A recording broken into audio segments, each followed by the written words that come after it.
sinubukang maglakad ng taong ito sa rumaragasang tubig. Panoorin po natin. Wala, papasikat, papasikat! Wala, ewan, baliwa pa! Jesus, may katao! Tanta! Jesus name! Jesus name!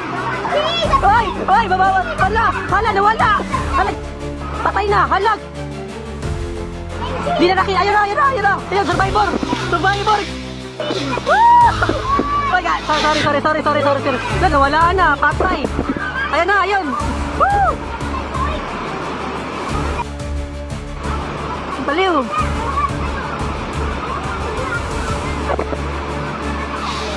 Hala, malalim dyan. Patay, nako. Buhay! Ah! Parang nating hapin, gag! Mabilis na nag-viral ang nakakatakot na eksena sa Macar River sa General Santos City kung saan po isang lalaki na pinaghihinalaang may matinding problema sa pag-iisip ang walang takot na tumayo, naglakad at lumangoy sa gitna ng rumaragasang baha. Ngunit sa kabutihang palad po ay ligtas siyang nakatawid at nakaahon. Ang pangyayaring ito po ay nagpapaalala sa atin na sa gitna ng matinding gulo sa kaisipan at mga pagsubok sa buhay, ang Diyos ang tanging nagbibigay ng tunay na kapayapaan at proteksyon sa ating kaluluwa. Pinaalalahanan tayo, for God has not given us a spirit of fear, but of power and of love and of a sound mind.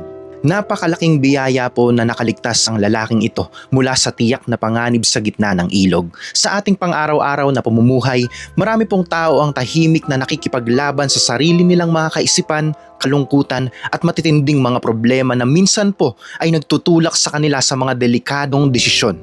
Kapag ang tao po ay nawawalan ng linaw sa pag-iisip, madalas po ay hindi na nila naiisip ang panganib sa kanilang paligid.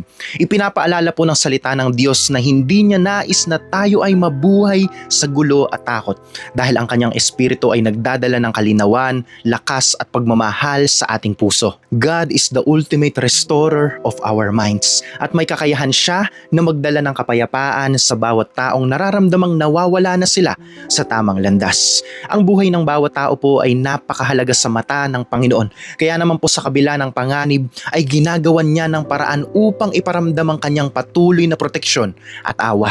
Kung ikaw o ang pamilya mo ay dumaranas ng matinding bigat sa kaisipan o pakiramdam mo ay malulunod ka na sa mga problema, ipagkatiwala mo ang iyong puso sa Kanya. When life feels overwhelming, God promises to guard your mind and keep you safe from every hidden storm. Huwag po nating kalimutang magpakita ng pagmamahal at pag-unawa sa mga taong nangangailangan ng tulong sa kanilang mental at espiritual na kalagayan. Seek His presence every single day at magtiwala ka na ang kapayapaan ng Panginoon ang mag-iingat sa iyong isip at buhay magpakailanman. Kapatid, true protection begins when you let God calm the storm inside your heart and mind. Amen.